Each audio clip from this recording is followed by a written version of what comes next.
Hey, it's Schmeev here. I've been spending a whole bunch of time trying to think of what I should do for an intro, and man, it just hasn't been coming to me. This was only supposed to be like a half-hour long process for me to do this and put the ending on and have the episode ready to go for all of you on Sunday. But here I am having the hardest time coming up with an intro, so I just did this, and yeah, I did this, and that's the intro.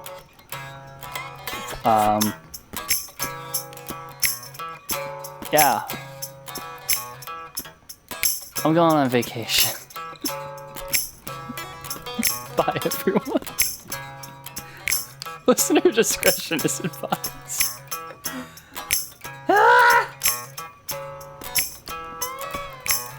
Good morning, good afternoon, good evening, juggalos, juggalettes, and those who don't identify as such. This is Juggalo Judgment, where two friends take time out of their busy schedules to sit down, listen to, and analyze music of the Juggalo variety. You're joined by your hosts, Mike and... Schmeev. It's been a minute since we've gotten to record together. It has. Like, it has. We've been on like a month. various hiatuses for reasons. Yeah. Y'all wouldn't know because we've had that lovely little buffer that we desperately try and keep up. It's been a while since, like, specifically just us recorded a thing. Yeah, exactly. And that's fine. But I mean, you know what? You're still here with us. If you're back with us, then, if you've been here before. Yeah, and if you're jumping on for the first time, we'd like to welcome you back. If you're jumping on for the first time, we can't, in good conscience, welcome you back. But we can welcome you. It's just not correct. We can welcome you. Right. We could do that.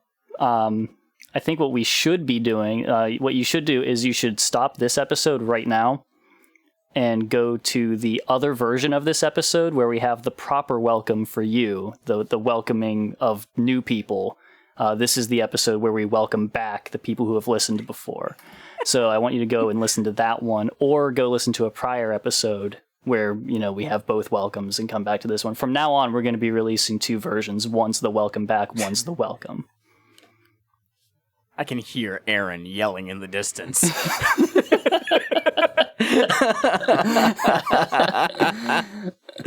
How are you doing today, bud? I'm doing. I see your dog in the background, and I'm like, glad the one I was taking care of isn't here anymore. Oh, yeah, she's right there. Yeah. How was Fred Astaire?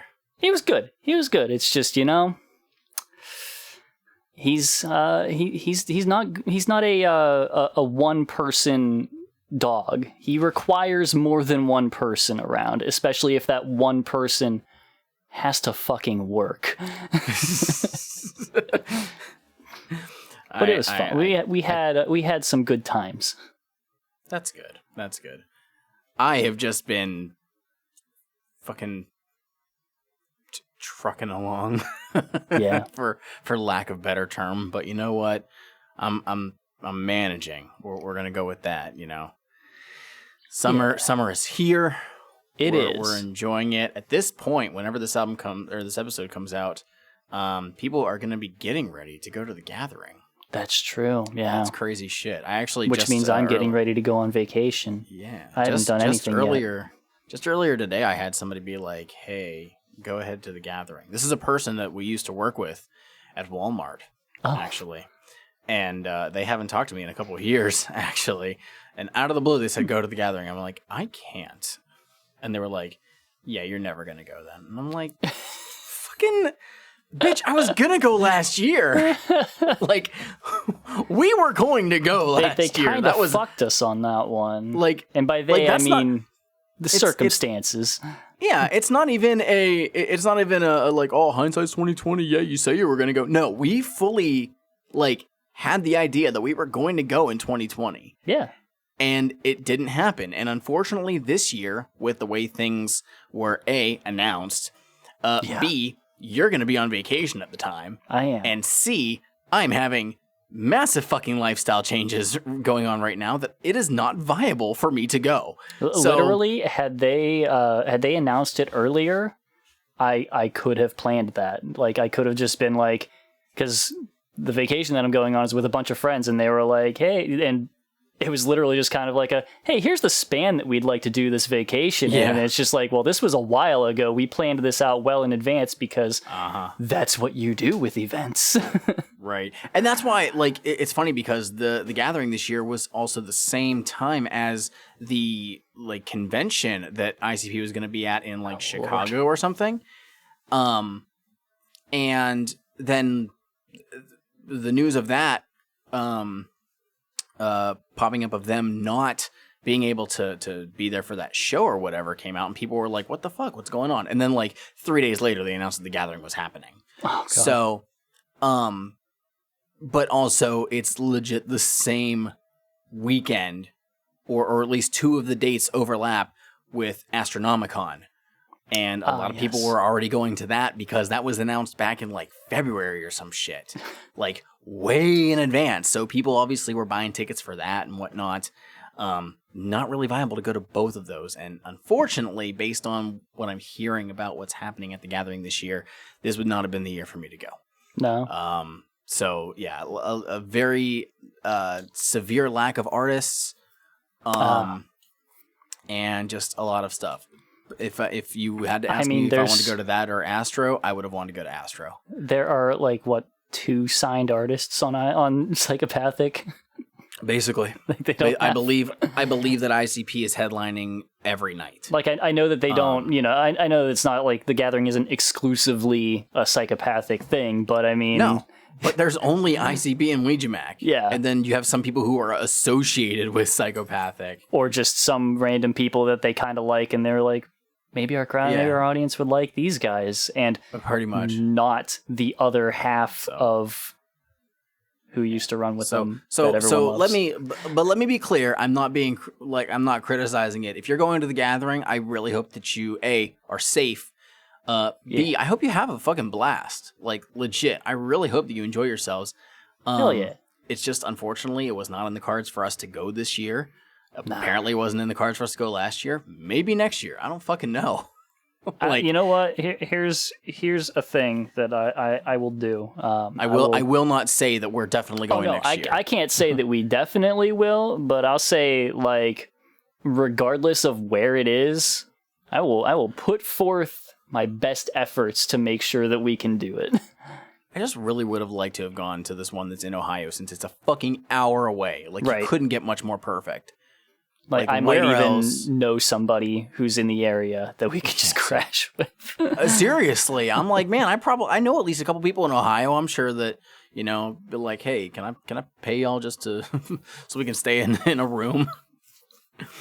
But fuck it, we're not talking about the gathering today. No, we're talking about music like we always do. What are we talking about today, my friend? We're talking about the Wraith Remix Albums, Shangri-La. Sorry, I think you need to speak up a little bit. We're talking about the Wraith Remix Albums, specifically the part of it that pertains to the Wraith Shangri-La. Yes, we are. We're talking about the Wraith Remix Albums. This was a double disc release from the tail end of 2006, I believe. I think it was like November or in December, something along those lines. And specifically today, we're going to talk about the Wraith Shangri-La's remix album. I'm showing the cover. I'm sure Steve can see it. You probably already knew about it. I have it in my thing. That is true.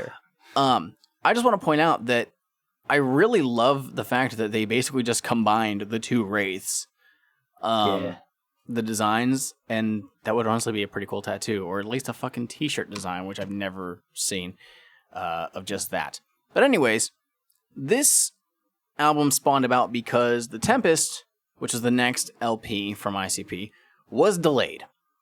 For whatever reason, it just was not done on time. Who would have seen it coming? Guys, it's okay. Oh, they never delayed on albums ever again. It's never happened. It's never happened ever Never again. going to happen. No. But anyways, so yeah, they basically took the last 2 full-length albums and decided, hey, let's have some specific producers go ahead and give their own takes on this. And Schmeev, please express your opinions on remixes that we've discussed thus far on our podcast. They suck. Okay, so you have not really come across any remixes that you have been a fan of so far. Not like any particularly great ones. Like, you know, most of them, a lot of them have just been like, okay, this just kind of whatever. It's fine. Like the Fatso ones there are good ones on the Fatso thing. Mm-hmm. That was all right. There are some okay ones there and some really good ones. And for the most part, a lot of ones that we've had before that have just been like either this is just mostly the same song and I don't notice that much of a difference, or they have no idea what the fuck what song they are remixing and I don't know why they did this, to the Jim Johnston remix of Chicken Huntin', which is okay, but I just don't care as much for it. Now you'll know that we've already actually come across 2 of the remixes that are on these 2 CDs. The one from Homies and the one for CPKs, which is on Hell's Pit. Both of those were featured on Forgotten Freshness Volume 4. I forgot we already got CPKs. Yeah, so we won't have to worry about talking about those. I should point out, though, that this, honestly, is a pretty solid, like, compilation in the sense that it's not the full album's remix. So it does remove a couple tracks from each one. But this was only like $15 for 2 discs. That's not bad. Which is pretty fucking awesome. I'm pretty sure that I actually bought this in like 2007. I think I legit bought this as well as the Ray Shangri-La and Hell's Pit on the same day. So, I don't really think there's much else to go over. I know for a fact that when we mentioned, when we did our Hell's Pit episode, I specifically said that there is a song on from there where the remix outshines it like immensely. Yeah. And I haven't really listened to the Wraith Shangri-La remix album. I mean, I haven't listened to either of these albums in a very long time. So with the exception of Homies, I could not really remember any of the remixes on this. So this was honestly a very like first time again listen for me. So this isn't really going to be us discussing any of the songs per se. It's mostly going to be the instrumentals and not a lot of content. Just kind of what's really different. Yeah, what's different? How does it stack up to the original? You know, does it fit with what the song originally asked for? So this might be a bit of a shorter episode, but hey, it's okay. There is at least one track on here that I remember that I believe has additional vocals added to it. I believe there's like an extra verse in one of these. We'll get to it if I remember. Did I? Gonna say no, but I don't think that's a thing. We'll see. I'll get to it. We'll come to it very quickly. But before we do that, we have to crack open a motherfucking Faygo. We sure do, and it's a special day. You know, it really is. Mike, what do you have for us today? I have in my possession genuine, delicious firework Faygo. What a coincidence. Let me tell you. See, I was out walking the other day with Fred Astaire, and as I was walking, oddly enough, it was at the same time as this event happened to me. Also, some wacko drove by and yelled out their car window at me, and I have no idea what that was about. It was very strange. Fucking weird. But whenever I came home, I walk up the stairs and I see right next to my door, out of nowhere, a bottle of genuine Faygo delicious firework. Holy shit. Can you fucking believe that? That's a weird, crazy happenstance. It sure is. But neither of us have had... Well, have you had one yet? Or you've been waiting? You've been waiting for this moment. I have been waiting. Okay, neither of us have tasted the bounty of Faygo firework. For those who are unsure or haven't heard of this flavor is brand new.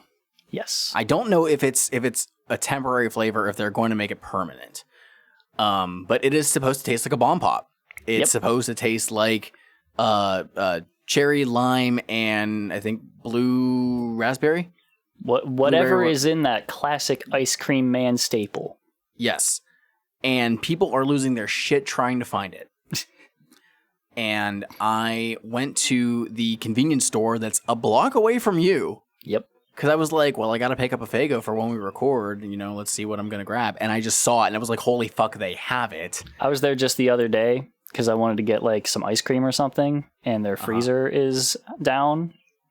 And then I went and checked the, I just checked the cooler real quick to see if maybe they restocked, and they didn't have anything there. And so then I was just kind of like not certain what I should do at that point. So I got like a Twix and a bag of chips. Yeah, it's a place where you kind of feel awkward if you don't pick something up. I mean, I wanted something to snack on, but I wanted it to be ice cream. But I also want to point out that I was talking when I posted the picture on Twitter that I had this. People were like, "Yo, what's it like?" I'm like, "I haven't opened it yet." Yeah, like I have had 2 of these just sitting in my fridge, and I was going to have one a couple days ago, and I was like, you know what? No, I need to have this be unique, authentic. Like the first taste on this episode be hype. This is the world premiere. It is. It really is. And don't you know? I was talking to Blade. No one else has had this yet. I was talking to Blade 2 days ago. Mm-hmm. They fucking bought a case from Faygo. Blade lives in Michigan. Can't find the shit anywhere. Bought a case. That shit after shipping comes to like $2 a bottle. You know? But I need to keep my eye out for more of these because I've heard it's really fucking good. So I think that's enough preamble. Let's fucking get into this. You've been waiting long enough. Let's crack these motherfuckers open.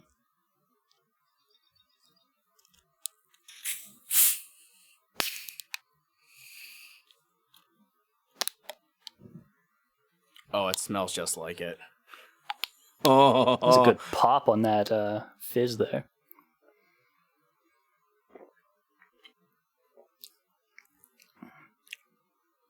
Oh.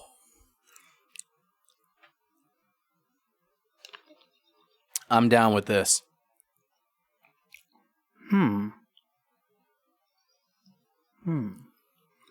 Oh yeah. I'm 100% down with this. Holy shit. That's odd.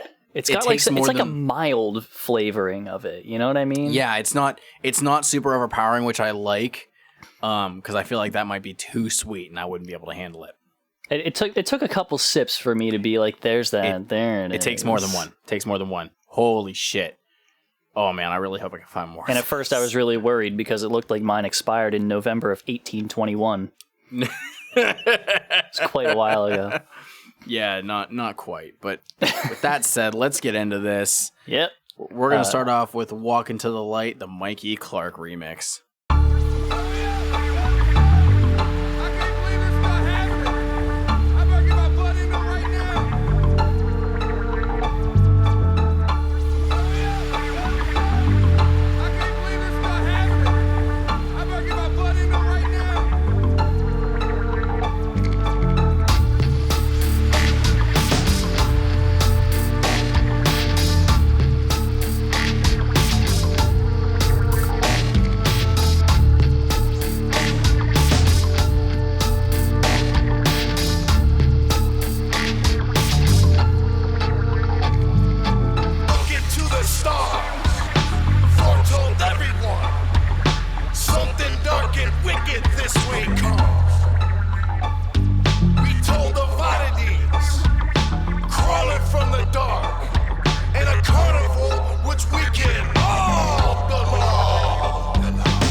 Juggalo shit going on.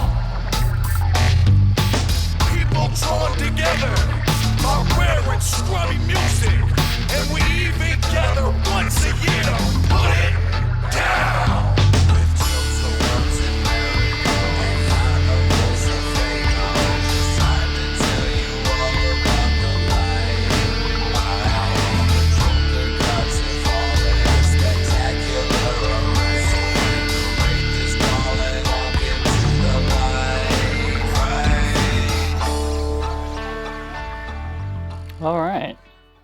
We got Mikey Clark coming in on this one. And you know what?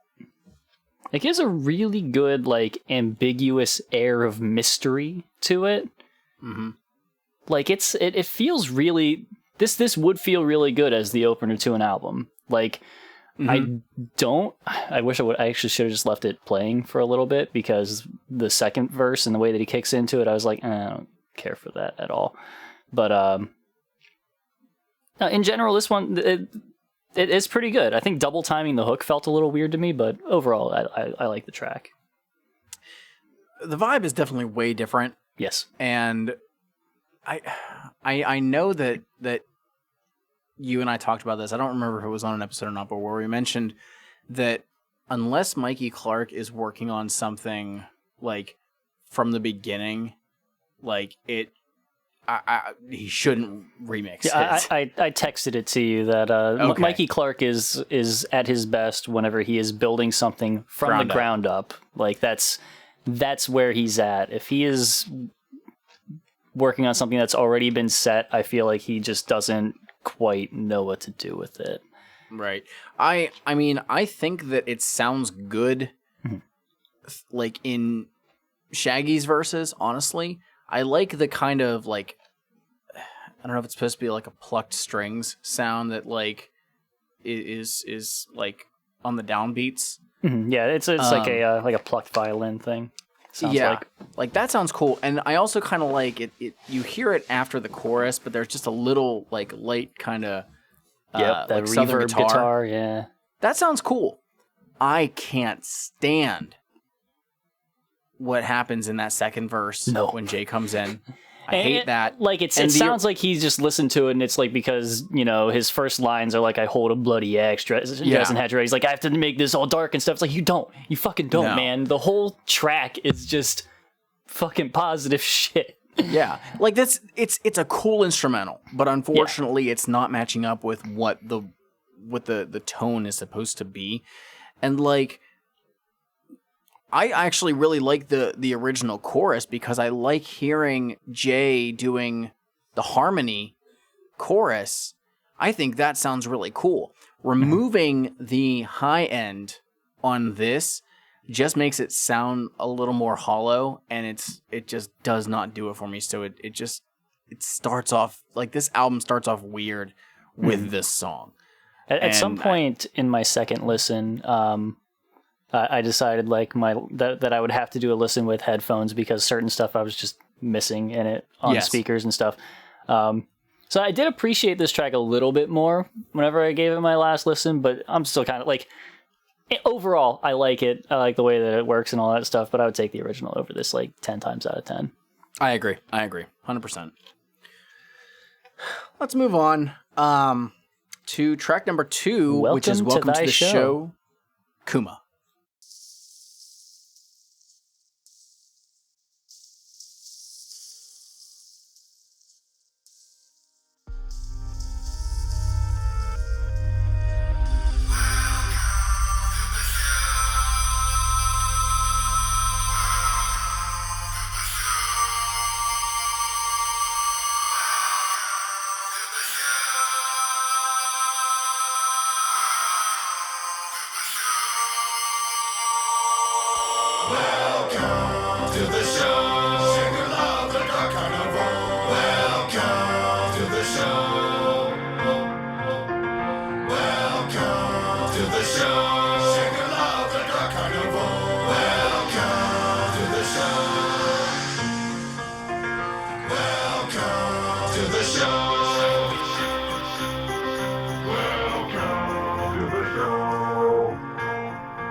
Great dark carnival. Don't bother looking for parking. Get rid of it. It ain't like you ever coming back, you fucking idiot. Carnival and murder's only when you about to die. Right now, motherfucker, you are dead in the sky. So come and put your soul up on the murder ground, and we'll scrap you down and spin you into oblivion. I got a spike for your neck with my ninja blowgun because I beat a Juggalo down a lot of Shogun. I swings my sword down and split you in two. Before you even fall, I bitch smack both of you.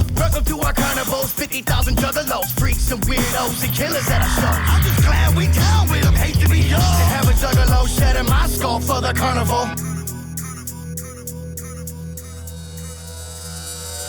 When it's your time, Jeff is here. Step right up on over here. Welcome to my exhibit, I need a shack. So the first thing that we notice off the bat that's very different is the original chorus is pretty much gone.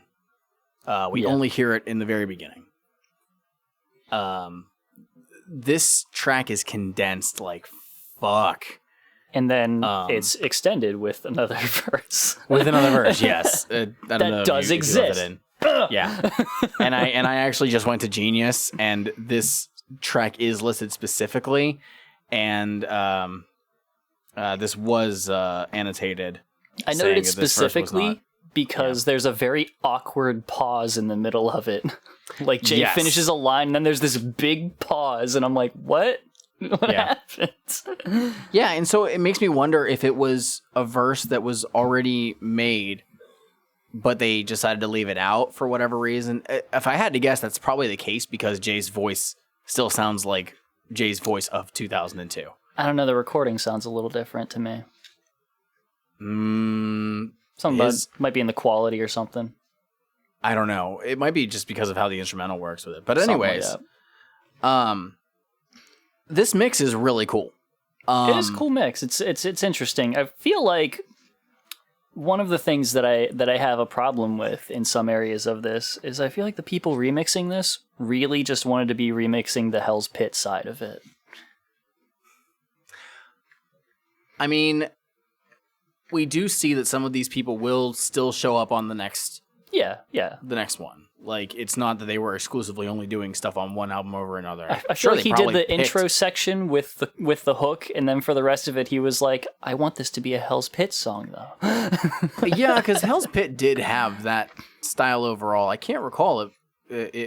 It was a little moody and bloopy in this one in particular, and it's just like... Mm-hmm. And he has that sound over the chant part where it's just like that's just Hell's Pit as fuck. Which is, I don't even know if it's that. I think it's the instrumental just reversed. Yeah, I think that's what it is. But I'll say this now, Kuma I think is a standout on this. He's record. Very good. I really like the stuff he does on here. And so I really, as a spoiler now, I had to like basically prevent myself from just taking 3 songs of his. But oh shit, no, I forgot I had to do that. Oh no. I actually did that. I did that last night. It was interesting. But no, this one's not bad. I think that this honestly feels better than what the first track did. I won't necessarily say this is better than the original version because the original version still does something very cool. But having a new verse on tacked onto this, which, like I said, I think it's probably a verse that was from the original sessions, just based on how Jay's voice sounds, because his voice sounds completely different after this album. It's a verse from the original sessions that he couldn't finish, and that's why there's just a very awkward pause in the middle of it. He started rapping it, he got to a point, and then he was like, shit, I'm fucking out of bars. Yeah, he just couldn't do it. Damn. Couldn't do it. And Mike P was just like, well, we'll just cut that verse. And he was like, okay, because Mike P, smart guy. Thank you, Mike P. But yeah, you have anything else for this one? No, I do not. All right, let's go to Get Ya Wicked On by Wolfpack. Let me get the volume back up. I punch bitches in their fake titties. I got warrants in like 8 cities. I like to murder those provoking. I swing quick and leave a motherfucker's throat hanging open. I drink the blood of a street rat. From a Knox boogie where the weed at. I got 18 plus speed with a +2 dagger from the tomb. My home was D&D. Cage heads in with a brick. We fuck hotties with the same dick. We eat power lines and generators. We do. One time we shut Detroit City up for like 11 hours. believe that. We do. Stevie Wonder brought can see that. Yeah, he do. We'll rip your head off and swing it by the hair until we get blood everywhere. Motherfucker, get your wicked on. We know you hate who we are. Wicked ground, gotta get it. Wicked on, wicked on. We know you hate who we are. This one's a little more chuggy than the original, but also it doesn't really like add much in my opinion. It just kind of like there's kind of chugging through everything. There's a lot of sections where the in the original, you know, they gave like vocal breaks and stuff for it, and in this one it's just like I just want to chug on my guitar through the whole thing. You can have one at the end of the verse, and that is all. Nowhere else. And as such, it just kind of feels like it just squished all the dynamics to nothing. I honestly enjoyed this one a lot. However, I will say that I wish that the mix was a little like tweaked a bit, because there's times where the instrumental is drowning out the vocals. But this, I mean, I've only listened to some stuff from Wolfpack before, and this sounds like Wolfpack. So, I mean, I think they did fine. But it's not super like, holy fuck, this is great, or holy fuck, this is bad. If you put on either version of this song, I'd be fine with it. Wouldn't really bother me. It's just one where it's just kind of like, we have a riff, and that's the track. We will layer in a little bit of piano and whatever the fuck that synth sound is to note that there's a hook. But aside from that, it's the exact same thing the entire way through. Yeah, basically. And that's whatever. Right. All right. We can just keep on moving along. Keep trucking. Track 4. With Motor Rap by Filthy Immigrants.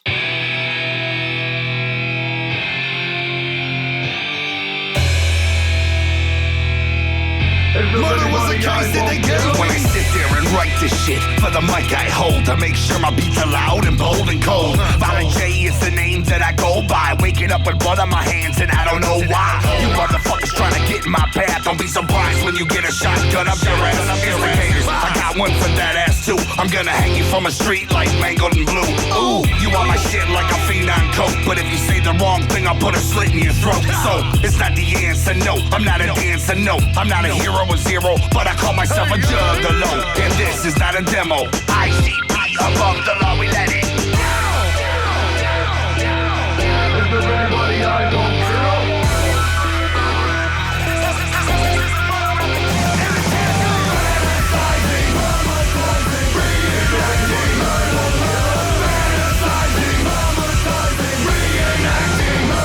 I feel accents speak loud like words of birds. This fucking rules. Yes, this does. However, I honestly can't tell if I like the hook or not. You know, I think that this one attempts to fix a problem that I had with the original. But nobody in all of Psychopathic Records can mix a fucking drum kit. Nobody. Not a single one can mix a goddamn drum kit to make a thrash beat sound good. I don't understand it. The thing is if I remember correctly, Filthy Immigrants are not a psychopathic thing. Well, okay, you know what the fuck I mean. I just mean like people who are working with them at this point. Like, I distinctly... Wait a minute. I think I actually have something that also features Filthy Immigrants. Give me 1 minute.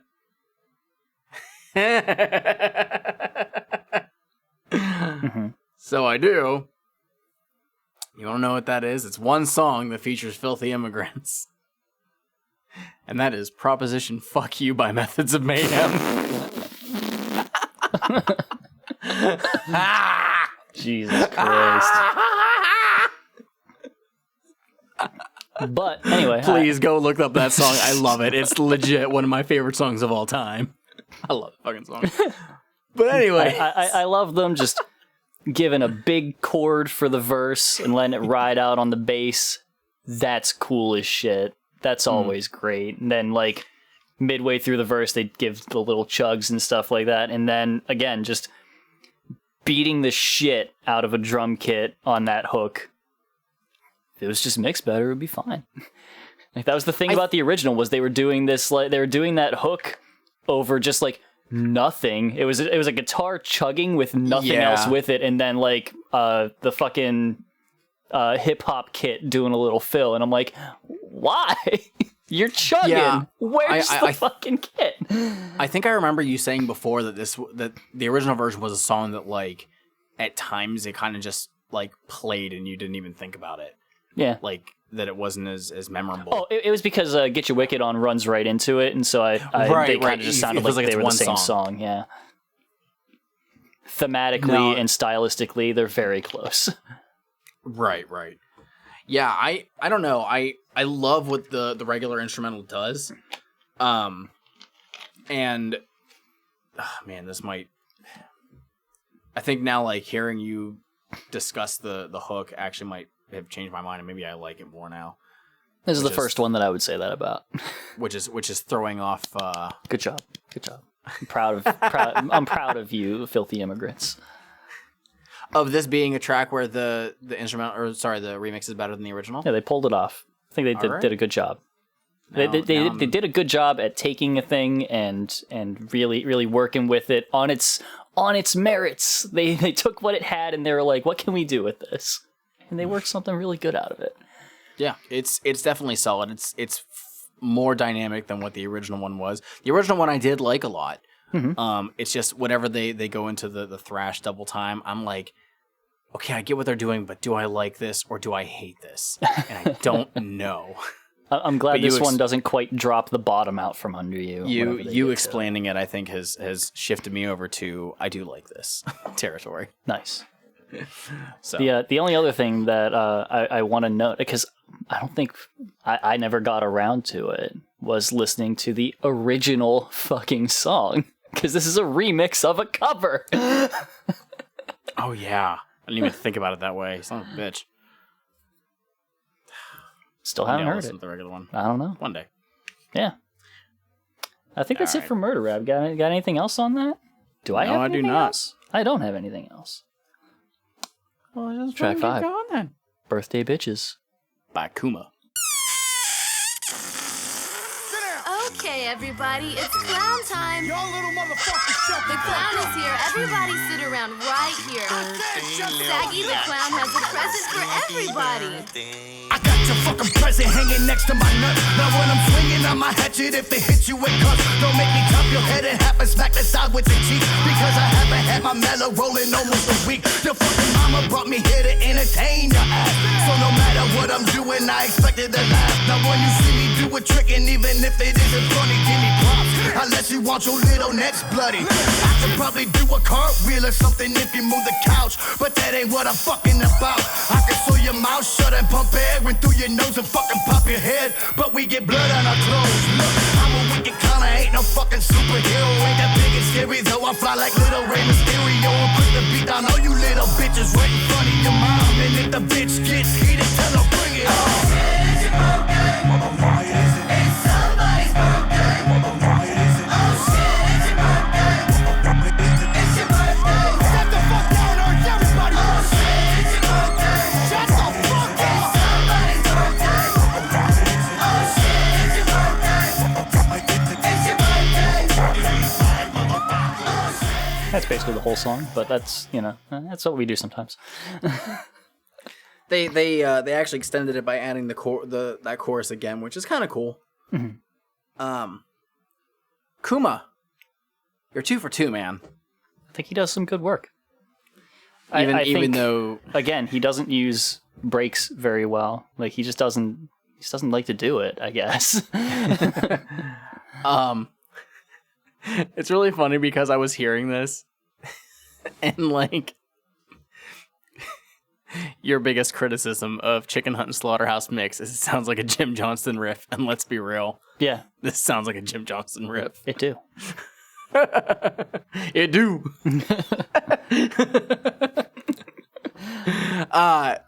I honestly, I like this one. And for this being such a short song as is, I don't think that there's really a whole lot that you could just make it super big or whatever. It would have been hard to like make this song bad, to be completely honest. Yeah, it would be foolish to try and like overproduce this to make it like some big fucking like what for sure. What's there to do with birthday bitches? Exactly. And we've said countless times that whenever Shaggy gets to do his short songs, like those are more often than not some of the more enjoyable spots on an album. So if you do something to ruin that, then you can't touch any more of their stuff. Nah. Just don't do it. Just you have done wrong. You need to feel bad about yourself and never consider remixing another ICP track. Maybe not even regularly producing an ICP track at that. So just think about that, producers. Consider. Just telling you. Kuma, you're 2 for 2 for me though. I'm fucking loving. I want to take that this. challenge to some producers never like thought about ICP. Here's a Shaggy solo track. Yeah, just find an acapella of a Shaggy solo song. Don't ever have them listen to the original version. No. And be like, make a beat for this. Well, then I mean like Nope. I don't want them they to hear have the to original. hear the original because that puts them on the same level as like the people who are working on these. Unless some of these people came in blind, which I could believe that for a few of them, and not in a bad way. We'll get to it.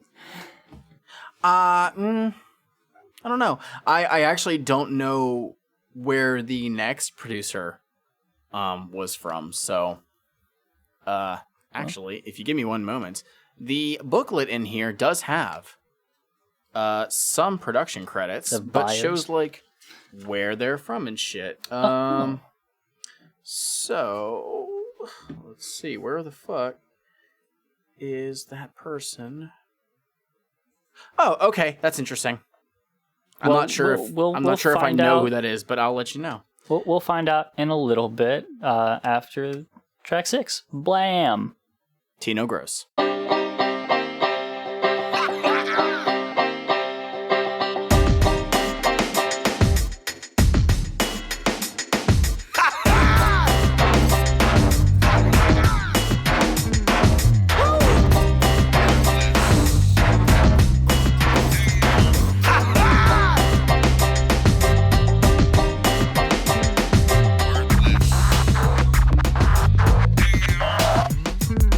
This gypsy Anne of mine, you're the lucky one. She died and left behind an ancient piece of time. I didn't know what it was. You're the lucky one. Knuckle deep in dust and just play with rust. I started taking piss. You're the lucky one. This lamp is all I get. A worthless piece of shit. But once I rubbed it clean, you're the lucky one. A genie popped on the scene, brought true my every dream. I was like,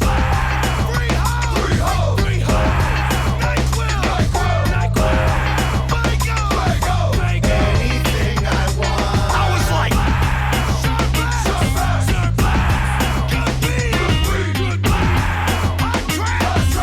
everything I need. So this track,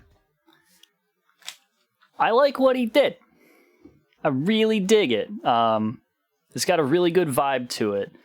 One thing that I would love to have done with this, though, was to have actually just redone the hook with some smooth vocals. It would be really fucking good because them screaming does not really fit the vibe that they have going.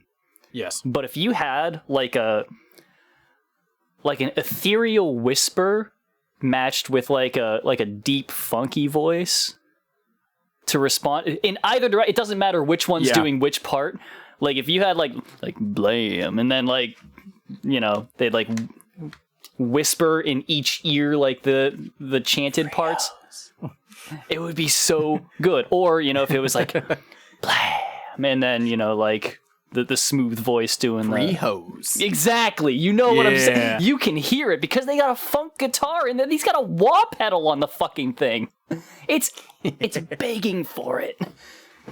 So you seriously like said the same thing that I was going to say. The chorus that they have needs for the instrumental to be heavy. Yep. So that's unfortunately a bit of a misstep. By the way, Tino Gross is from the group the Howling Diablos, which is apparently they do blues, rock, and funk music from Detroit. That's all very clear. But the banjo is by their group's guitarist Eric Gustafsson. Oh shit. Which it's definitely a cool sound, and I like the song overall. It's just that chorus leaves something to be desired. I legit think though that like what you came up with would have sounded fucking great. So it would be so fucking and dope. like they could have had it be like it like the funk like the funk style voice or whatever, like that deep voice. Jay did that in the original Hocus Pocus. Yeah. With Clown Dog. Yep. Which was supposed to be George Clinton again. Or they could, because they may have been on good terms with him at this time. Isham can do that, I guess, if he has to be involved. 2006, no. No? No, he's on something here. He's on like vocals, but he doesn't produce nothing. He's gone. No, that's what I mean. Vocals. I wanted his vocals. He could do the vocal part that I'm talking about. Oh, he's got a voice for it. I've heard him do it once or twice. Yeah, well, they weren't cool at the time, so that's why we didn't get it. Oh well. No, sorry, missed opportunity. Yep. So Tino Gross, go ahead and remix this. Yeah. But just adjust the chorus. Just literally just rip out those vocals. Just get them redone. I'd be so hyped for that. All right. Do you have anything else on this one? No. All right. Let's move on. We got the two-parter, and I do have a timestamp for both versions. Okay. This is It Rains Diamonds and Bitch Slappers, produced by Kuma. Kill me! What? Motherfucker! What? I can't fucking wait to die. Please murder my motherfucking ass off. 'Cause I'm going to Shangri-La. Have you ever tried to get the fuck up out your hole but fall right back inside? Once again denied. Have you ever seen people turn into the devil over money green? Tell me what it means. To the wicked part of town and would you go again? They don't want you in. Would you follow me? If I knew a rim diamonds, no more poverty. As clean as we can be. Somebody snap my face or something. Kill me. What the fucking hell you gotta do right here to get us down? Do you like a drink? Would you fuck a girl? All right. So they let do me- have the hook in there, but it does show up a little bit later. It's really far away, but I did want to bring up one section here. Let me just go to it because there's a break in this track that I liked. Literally right before the hook, actually. So we'll just listen to it. Oh, okay.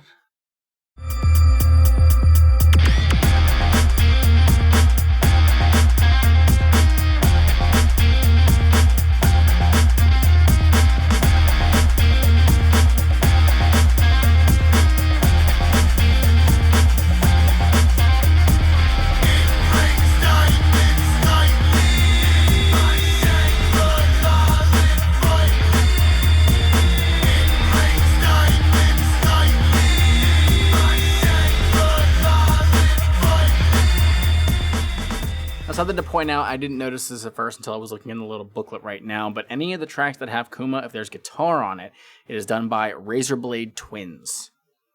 Okay. Don't know Cool. Don't know who that is, but okay. I dig the guitar work in it. It's very, very cool. It's very smooth. Mm-hmm. I love how they turn this into a double time song. It's an interesting feel for a track that I was not that into.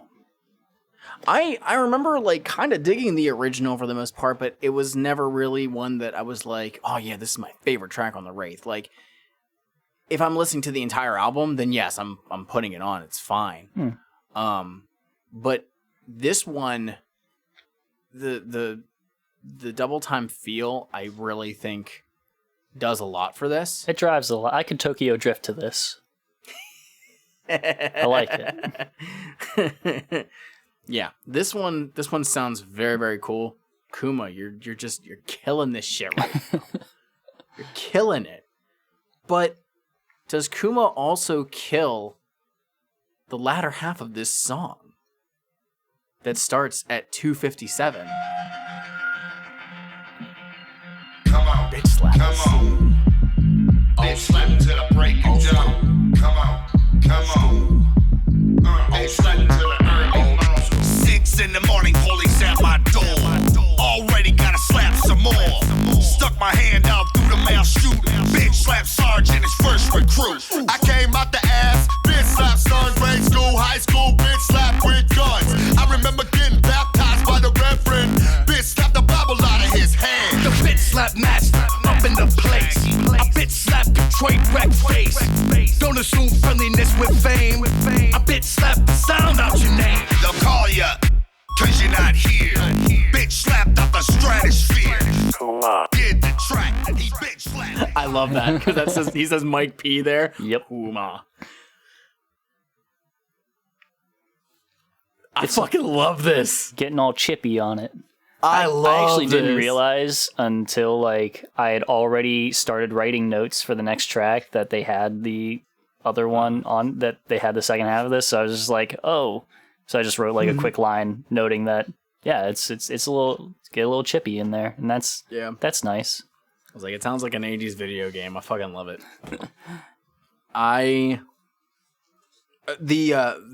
There's something different about the hook too. I just put the hook was dope too. I can't remember quite what it was on offhand. I didn't even remember there was a hook in it. Yeah, it's just towards the end. But this Kuma's mix took two songs that were okay. Like Bitch Slap just sounds like an old school rap track on the original version of the Wraith.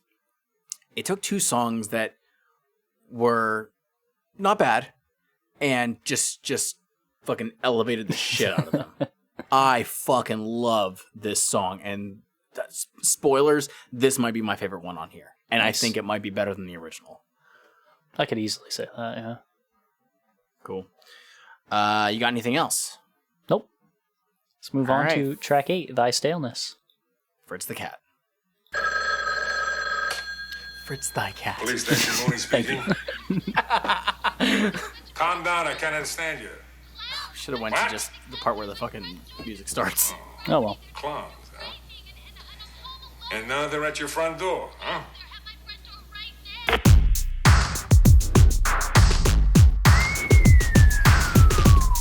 Killer clowns. Holy shit. Let me see your throat sing there, buddy. I'ma chop it. See the ideas that make you die. Stop it. I don't know why, but your heartbeat offends me. I need to cut you off at the windpipe desperately. Like, how about cutting your own neck? I did 17 times. Why you think I talk like this before I cut myself? This was my voice. Now give me your neck pipe. You don't have no fucking choice. I'm not ready to die. Neither was Easy. What makes you so fucking special? You can escape the reef. You mean Wraith? I said Wraith. Now shut the fuck up and give me your windpipe so I can cut that motherfucker. Pick somebody else. I'm picking anybody I can find, and you happen to be the next motherfucking line. Okay, let's do it. Keep still right there, and about 1, 2, 3 of those motherfuckers are out of here. Let me make the pain be gone. I wanna it's like murdering me, killing me. I need to let me make the pain be gone. I wanna it's like murdering me, killing me. I need to. What kind of service is this? How you gonna give me a straight jacket when Fritz is funking it up in here. And Fritz demolishes this. He does the thing that I am begging these remixers to do. he accommodates the vocal track that he is given. It's so good. It's so good, man. And this is interesting because we have criticized Fritz's remixes in the past. I don't remember, but yeah, I probably did. Like, I'm pretty sure it was on Cryptic Collection 3. I'm pretty sure that he handled some of those remixes. Man, I don't. I could be wrong, but I think he also did some of the ones on Fatso Art. Oh, he absolutely did, yeah. That I know. Oh, we definitely know he did because I'm pretty sure he did the one where I complained about Madrox's vocals where it sounds like he's using a fucking megaphone. I'm almost certain that one was him. I don't know. But no, I was pleasantly surprised. It was like, holy shit, Fritz, like, good job. Because I was really like, I see Fritz, he can do a regular track good, but can a remix be good? So he grooves it out. Yeah. I'm pretty sure that I said whenever we covered the Wraith that the Staleness was one of my top 3. I fucking love this track. It's one of my favorite ones.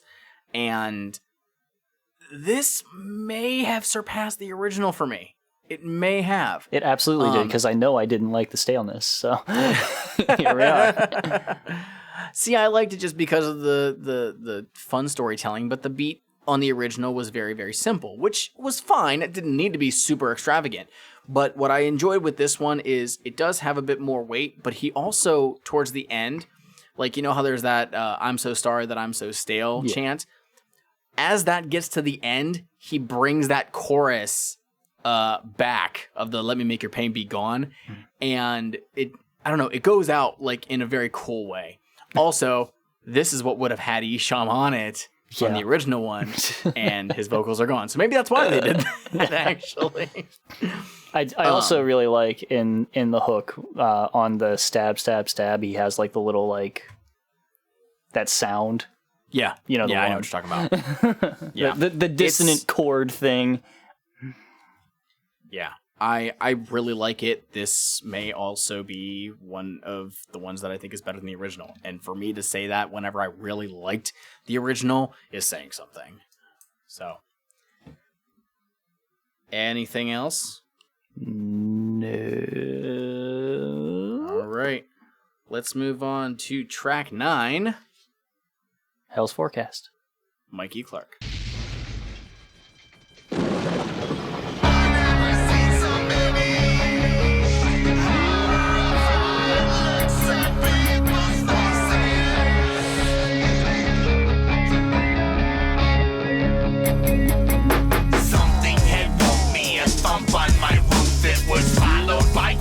More thumping ensued. I jumped out of my bed thinking I'd been invaded. Heard smashing, more pounding, the sound escalated. Looked out of my window, blood dripped on the glass. I see bodies lay twisted and mangled on grass. I ran into the main room and Shaggy was dead, so was Nate the match up steady and bolted out of the house to see if it's a joke. I heard hundreds of car alarms, saw flames and smoke in the sky above where I see dead bodies falling. It's raining with corpses, the blood is upon them. Mama told me when it rains, but never mentioned dead bodies. Mama told me when it rains, la-dee-da-da-dee-da-da-dee.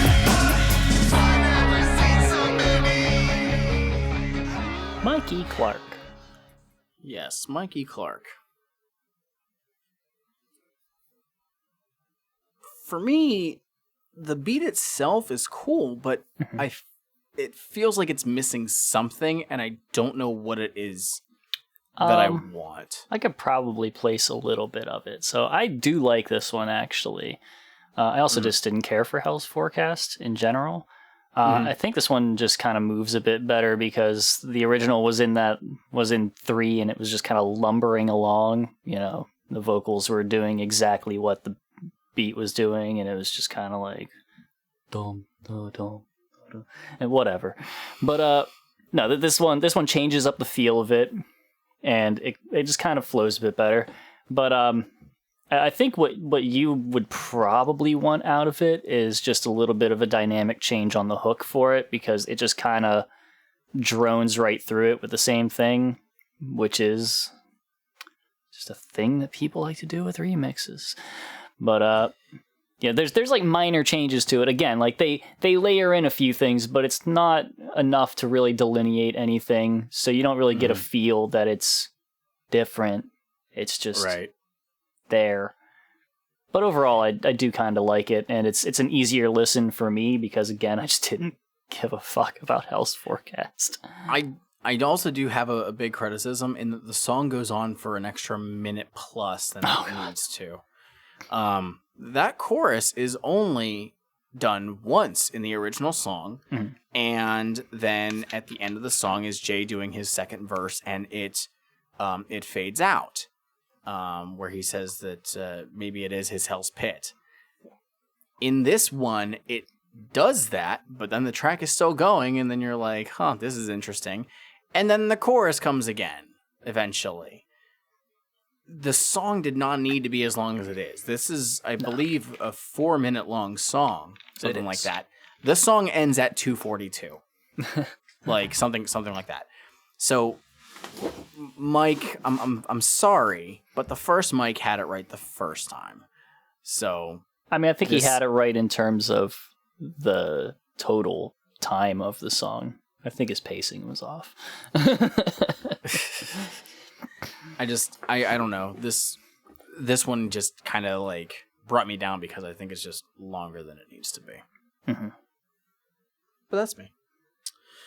Do you have anything else on this one? Nope. Up next, we have one that we've already heard before. It was another Mikey Clark. It's Juggalo Homies. It's trash. Here it is. Homies. Actually, hold on a second. This is... giving this a listen now, actually. Wait a minute. Hold on a minute. Yeah, I'm kind of liking what you did here, Clark. Yeah, listen to those Mikey Clark guitars. Wow. I don't know how I missed this the first couple times. My last listen was with these same headphones. It doesn't... I don't think it would be that... Is it just like... I don't know. Is it just like... being with is it the presence of other human beings changes the feel? I don't understand. This is grooving. I like this. Shit. This might be better than the original. You know? Yeah. Yeah. I didn't like what Eshawn was doing, but now I feel like he's going for it, you know? What?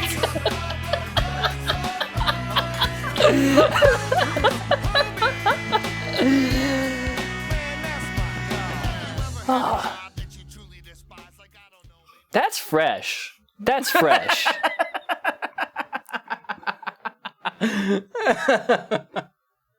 Damn. Let's hear what they did with the twisted section. Hold on a minute.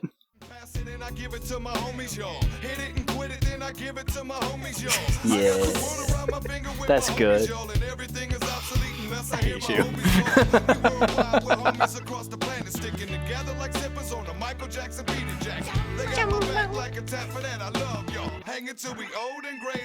That organ, that's good shit. That's good shit, Clark. Goddamn. All right. Mike P, you did an awesome job on that song. Do you have anything else on this track? I mean, I still like it. Like, I still like the remix. I know it's just the remix version. Honestly, like to be real on it, the remix version has a different feel, but it's meant to kind of be like the remix is the streets version. Like, that's what it is. It's trying to be hard. It doesn't. Homies. Yeah, that's my dog. It's not streets homies. Just because it's garbage. That's not what that means. Everything that we are, homies. Yeah, that's my dog. A thing can be garbage without being streets. I know that you vastly prefer the original one, and that's fine. It's I not do that too. I vastly prefer the original. It's just that the remix sucks. It just really sucks. I still like it. I knew you weren't gonna like the remix. It's fucking garbage, that's why. It's just fucking shit, you know? there's a reason that the original Homies wasn't on Hell's Pit. It's because it's a fun song.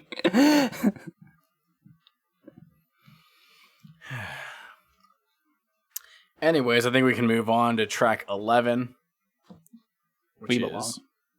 Cottonmouth Kings. Right here, right here, right here. Right here, right here, right here. I see you feeling lonely again. Who's a motherfucker? Feeling like you don't belong, like you the only other. But some of us scrubs got it worse than you. The homies to call line, a crew to belong to. Some of us have took all the bullshit and dropped out. Some of us stood up to fight but got knocked out. Some of us like to cuss and don't like your format. We like the wicked shit and chose not to ignore. Some of us can't get asked to save our own. Some of us be living out of our cars and carry on. Some of us see the budget suites as a real apartment and make you take off your shoes on our carpet. Some of us are on parole and can't leave the state. And some are dead and gone. My homie place can relate. And some can't afford a free phone call. But then some of us is equal us all. Think about that.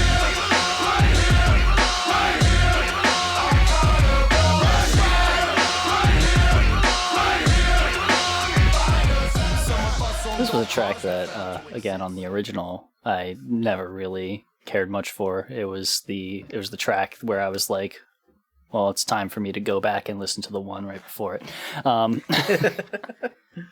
But this is one where I would say that it sounds like the people who were brought in to do it did not listen to the original and crafted something that sounds like an entirely new song from the original one. This sounds distinct.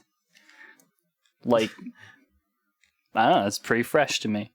Do you know why it sounds distinct? Because I would put money down that the Cottonmouth Kings took a song that they were going to rap over and decided to just put this on it. Huh. This is literally like a textbook Cottonmouth Kings song. They the drum kit that they use for this stuff, like, it is a specific Cottonmouth King beat that you hear in almost every one of their songs. Then that I seems, kid you not, seems less like a case of them using a beat that they had for something else and more just that's how they make beats.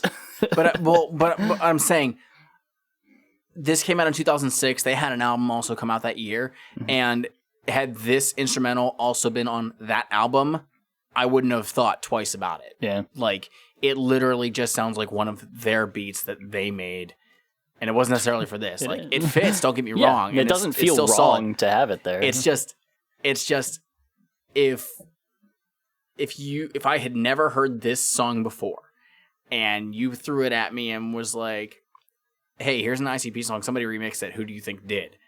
Like, I would say Cottonmouth Kings, because I know what they sound like. Okay. And I don't, so. I mean, it's right. And it's not bad. Like, I still like it. I did like the original one, though. So I think that this is probably, for me, it's on par with the original. But no, it's still a well-made song. It's just, it sounds like every other Cottonmouth King song from pretty much like 2004 to 2010, I would say. So, well, I don't have anything else for this. Neither do I. This one was a really simple one to listen to. Yeah, it's all right. All right. Track 12, Cotton Candy and Popsicles. Filthy Immigrants. Go step to them bitches over there. Fuck that. You go step to them bitches. Man, look out. Bibble, bobble, bumble, boo. I'm Violent J, nice to meet you. Hop and jump the cherry pump. Yo, what you say, I buy you some. What's your name, bitch? Where you from? You know me, but don't be scared. I know. Don't front, girl, you like us thugs. Very scary, carny scrubs. You don't want no Richie faggot.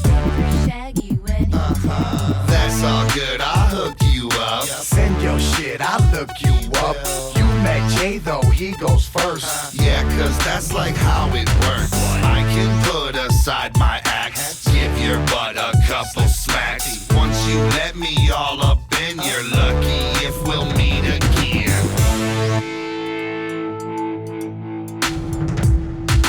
I don't want a watermelon cherry, baby. I don't want a tropical berry, baby. I don't want a blue banana cherry, baby. I don't want a lemon better cherry, baby. I don't want a tropical dairy, baby. I don't want a coconut or flurry, baby. It's a fun poppy beat there. It is. It really is. I like it.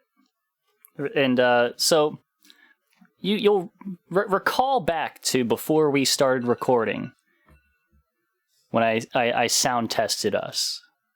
Mm-hmm. And I played an MC Chris song. Mm-hmm. There's a reason that was the nearest thing that I had on hand at the time. And it was because I heard this, and I went and listened to the track off of MC Chris Goes to Hell, Potato Cakes. Which, this track is just incredibly like, in my opinion. And also a very good track. Interesting. Yeah, I don't know. I like this remix. This is also kind of similar to how which track was it? With Blam, where I'm like, I kind of want that chorus to be heavy. Yeah. But it's okay that it's not. I mean, when you say it's like, oh, sweet little poppy beat, the original beat was kind of like that too. Let's be real. Well, this one is much more like, I don't know. I don't know. It's not bad. I think I might prefer it over the original one a little bit, but like I said, I still kind of wish that the chorus had something a little bit heavier. But I think it's the original still solid. brought in like the rock guitar that Mike P Still famed had Zug for. Island. Yeah. With this, we only have Sin. Reading lyrics that Violent J wrote. Regrettable. Oh, it's not that bad. Anyway, All right. that's that. We're coming up to the end. We're getting there. Track 13, Crossing Thy Bridge. Kuma.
What you got?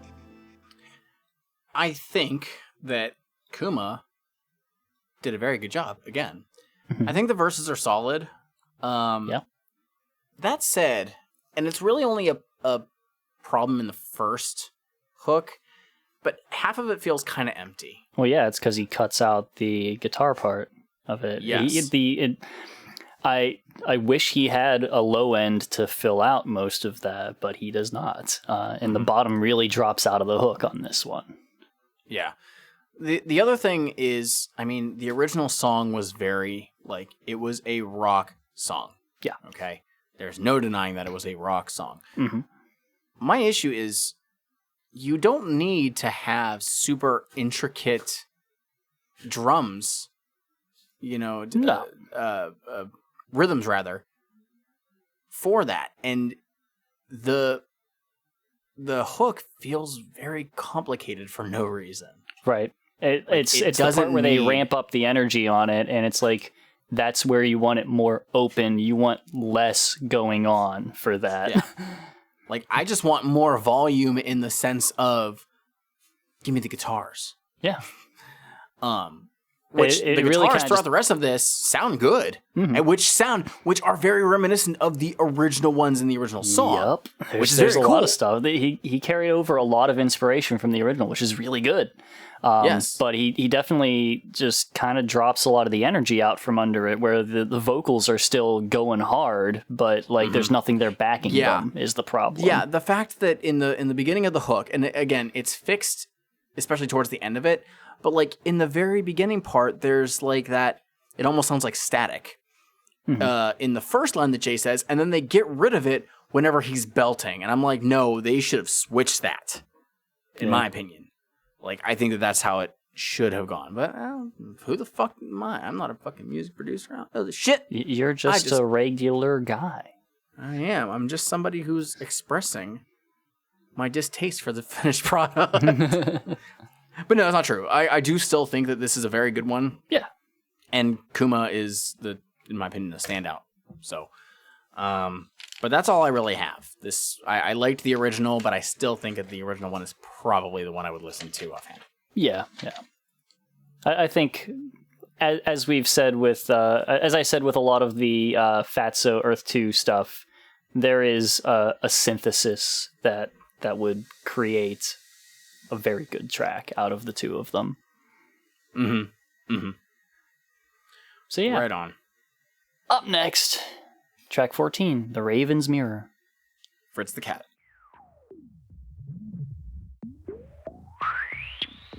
We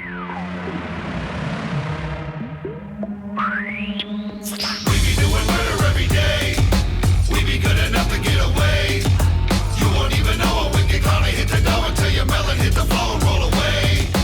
How can I stop myself from murdering your neck? Methadone and Prozac only keep me in check. As soon as it's gone, I'm gonna kill. And that was my last refill. God damn it! I drink lithium and I don't even know what it is. Only reason why you diss me is cause you wanna sip. Every time I drink it, I piss out a laser and cut holes in the wall with my dick face. I'm a new time, I assume. I bit smacked the judge right out of his own courtroom. Then I took the bench and sentenced myself. Eternal happiness and good health, motherfucker. I represent the hatchet. I see your eyeball looking at me, I'ma snatch it and throw it to the garbage can down the hall and kick you in your ass when you search your corporate. We be doing murder every day. We be good enough to get away. You won't even know a wicked carnie hit the door until your melon hit the floor and roll away. We be doing murder every day. We be good enough to get away. You won't even know a wicked carnie hit the door until your melon hit the floor and roll away. You know, Jimmy Madge on check about something like this. Only I never really thought about how horrible it really is. Living in a coffin in a pitch black dark, the only sound being that of my heart is from my life. But Fritz the Cat, he's maintaining his funky groove through all of this. The man loves the funk. What a renegade. Shut up.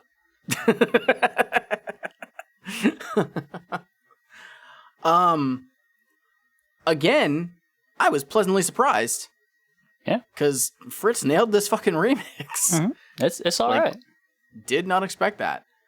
One reason that I asked that you continue it into Jay's verse is because he did something that the original song did as well. Yeah. The original version, there's like that car crash that takes place in the middle of the chorus, and then it gets to a much more dark beat of Violent J, talking about like how he's, at his own funeral and shit. and he does something similar here. Changes the beat up, fits it so fucking well. Shit, he did. Like, I'm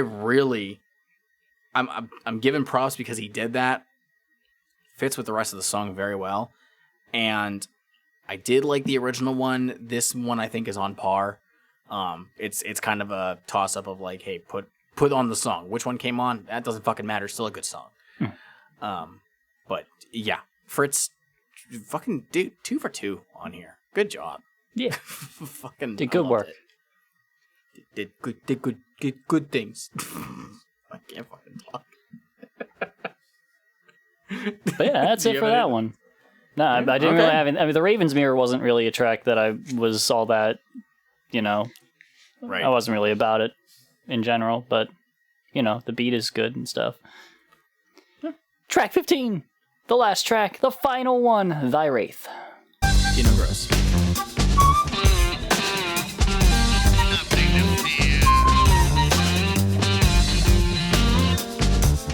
Nothing to fear.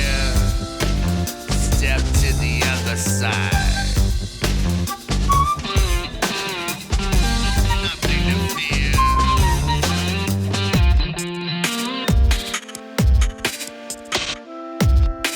Step to the other side. Always uninvited. Fuck off, unrespected. Sometimes he creeps, other times he's expected. He hangs out in bad neighborhoods up at the park. He will strike in broad daylight, but prefers the dark. 3 little kids caught inside a burning home. Just sit there and wait for him. Leave him alone. As sure as we're alive today, and death is inevitable. He's waiting there, watching through the eyes of a crow. For sure. Death is always at a shitty time. Murder trying to run and hide. Kiss and cross to the other side. Step to the other side. This beat's great. I love that I posted about this earlier today. I tweeted this out. I don't think anybody noticed this. What I said was whoever produced this, and now I know who it is, was clearly digging some fucking Home Improvement and heard that flute guitar interplay, the little blues rock guitar and flute interplay in that intro, and was like, I'm gonna use this for a beat. And I love this beat, but what the fuck is it doing here? What is it doing on this track? I hate this. I really, really do. I have spent the better part of this album honestly enjoying it. Not necessarily like loving it, but there's some tracks on here that I really do love, and some I'm just like, okay, they tried, whatever. But this album, which the original Wraith is 17 tracks, has an intro and has obviously the unveiling. It did not have those 2 songs on here. So this is the last track, and this ends this album, this, in my opinion, solid fucking album, with a fucking whimper. I was seriously like, whenever I got to the end of this, I was like, God damn, that's like so anticlimactic. I have no idea why the fuck they did that. Like, oh man. It's hilarious. Tino Gross, we sang your praises on Blam, but like... I'm still singing their praises. I love their work, but I don't know what it's doing with this track. I don't know why it's here. This is probably the most, like... For lack of a better term, this is probably the most offensive instrumental vocal pairing that we have. It's such a weird track. Here.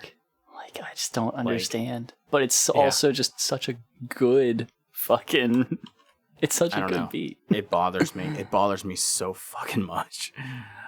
But that's it. We did it. Yeah, that's it. That's the Wraith Remix Albums, Shangri-La. Yeah. Schmeev. Yeah. Your thoughts? It's okay. It's pretty good, you know? The Hell's Forecast that we got of this album was pretty fucking terrible. But no, it was actually pretty good. Aside from that, good job. It was like it was basically like Hell's Pit, where Hell's Forecast was just not a good track, and we got to the actual Hell's Pit, and it was a good album. There you go. You know, it worked out. Yeah. I think that for people who enjoyed the Wraith, this was going to be something that was just a new take on songs that they liked. And if they didn't like the Wraith, either they weren't even going to give us a fucking chance, or they may have decided, okay, well, maybe there's something on here that is redeemable. I could definitely see this being more appealing to people who didn't care for the style of the Wraith. Yeah, I would say so. And the fact that they were working with some other producers for it might have been the case. I mean, maybe somebody popping on this and seeing like, oh shit, they got a Cottonmouth Kings beat on this. Holy shit.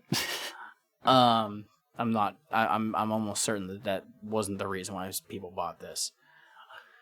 But again, I think that this is honestly a very solid collection of remixes from the Wraith, an album that I have grown to love a lot over the years.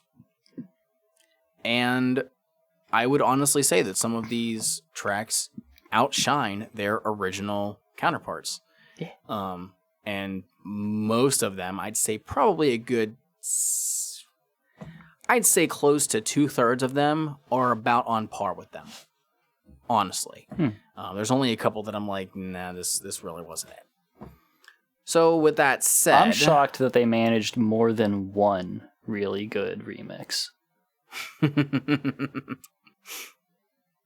I'm shocked that you actually found one. Well, they did a good job finally. They put the fucking effort in. Okay, so when we do our top 3, obviously we know Homies is the fucking best thing ever. That goes without saying. I mean, listen to it. Listen to that. God damn. They got Rude Boy in there? Okay. Damn. Okay.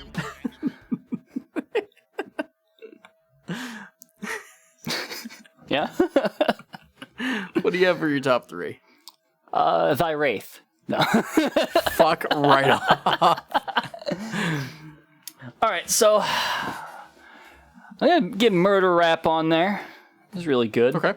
I'm gonna get Blam in there. And here we go. I really like Murder Rap. And there was also Blam. This happens on every episode. This is a tough job. I have a difficult job to do here, okay? This is very hard. You people at home, you don't have any fucking clue because you have never once participated in this. That's not true. I think maybe Jiggles did once. I don't remember. Anyway, I'd probably just go with It Rains Diamonds, honestly. All right. It's hard to tell if that's like best on this album or just most improved. You know what I mean? I mean, I basically said which ones you liked the best, and if you think that any of them improved over the originals, then so be it. Well, what I mean is I'm not sure if I'm not sure how my brain is reading them right now because I'm not actively listening to them anymore. If I was picking, well, you have to. yeah, I am. I am going with It Rains Diamonds, Bitch Slappers. That is legit my favorite one on here. Sure, Kuma, you're a goddamn genius. I'm gonna go with The Staleness, and this one was a little bit hard for me. it's kind of a toss up between the Raven's Mirror and Murder Rap. But again, I think because of your explanation, I think it's going to be Murder Rap. I think that you kind of swayed me over it, and I'm okay with their double time for the thrash part. Woo. So then, what is the one that we remove? Although, do we need to say it? It's done. It's gone. Goodbye. All right. Sorry, the Wraith. Now the Wraith can stay. That Wraith is great. No. Tops. No. The Homies remix gets to go like, well, if we ever made our own playlist, it goes at the very top. The regular Homies goes at the bottom. Homies remix has the distinguished position of being removed from 2 albums. That's so rude. Well, it's a garbage track. It was rude to produce it. It's fine. He doesn't hate it that much, everybody. I do. It's okay. Don't even try to twist my fucking words. Just joking with this you. Stupid fucking track. It's trash. So good. But that is the album. That is our review of it. What were your favorite remixes on this? Did you think that any of these were better than the original tracks? We found some of them. Maybe you agree. Maybe you disagree. Who knows? You could tell us. At our various social medias. Yeah, like our Facebook. Juggalo Judgment. Twitter. At Juggalo Judgment. There's Instagram. At Juggalo Judgment. You could decide that you want to send an email. juggalojudgment@gmail.com. You could decide that you want to just talk to one of us exclusively. You want to talk behind the backs of the other member of this podcast. And so if you wanted to hit me up just to talk shit on Schmeev and tell me that, yes, you agree, Juggalo Homies has a good, solid remix. If you want to be wrong quietly with this chuckle fuck, you can do that. You can hit me up on my Twitter at MikeSpawn the SEJ or on Instagram at StraightEdgeJuggalo. However, if you wanted to talk to this other one behind the paint, you could do so on Twitter at Schmeev. And that's it. So thank you as always for listening to Juggalo Judgment. Yeah, thanks for coming. Be sure to throw our episodes in the faces of everybody that you meet. Yeah, maybe by the time. Throw the episodes at people, and also give us reviews or something if you're feeling so inclined on podcast platforms. It's possible that by the time that this goes up, you may even be able to support us on a whole different platform. Oh my God, that might be a thing. It might be a thing. And we'll announce it. I'll probably cut in here and tell you if it becomes a thing. If there's not a cut in here, nothing happened yet. Right. Don't worry about it. We may have already said something if it was a thing. Yeah. Who fucking knows? It's all mystery. And then in the next episode after this, we'll talk about it at the beginning of the episode. Exactly. Because we'll be all excited about it. You can also, if you weren't already made aware of it, which I mentioned it on a mic check from however fucking long ago, that I was featured on the ICUP with We podcast again, which was fucking awesome. Yeah. And go ahead, if you didn't already check that out, go and check them out, support them. They're some cool fucking dudes. Like, I really enjoy talking to them. I feel like if I ever got to meet them in person, it'd be the coolest thing ever. I'm hype. It's possible that I was also back on that show in that time frame. Oh God, when's that happening? They said in 2 weeks. Oh, well then, yeah, by then it would have already been. I've also been back on ICUP with me. And let me tell you, it was a great time. I had fun. Schmeev ends up like cutting. It's like, it was the worst fucking thing ever. I don't know why I said this shit. But that's it. That's all we got for y'all. There's only one thing. one thing left. Finish your motherfucking Fagos. Oh, nothing. Run out and get it.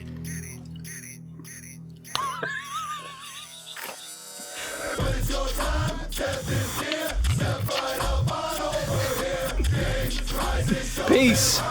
Peace out, y'all. To the house of Mia's in the Tilda world. Mr. Rotten Treats got the candy for the boys and girls. Will it be rags in the tunnel of love? How about some ABK, some Twisted, or some Isla Sub? The very kind of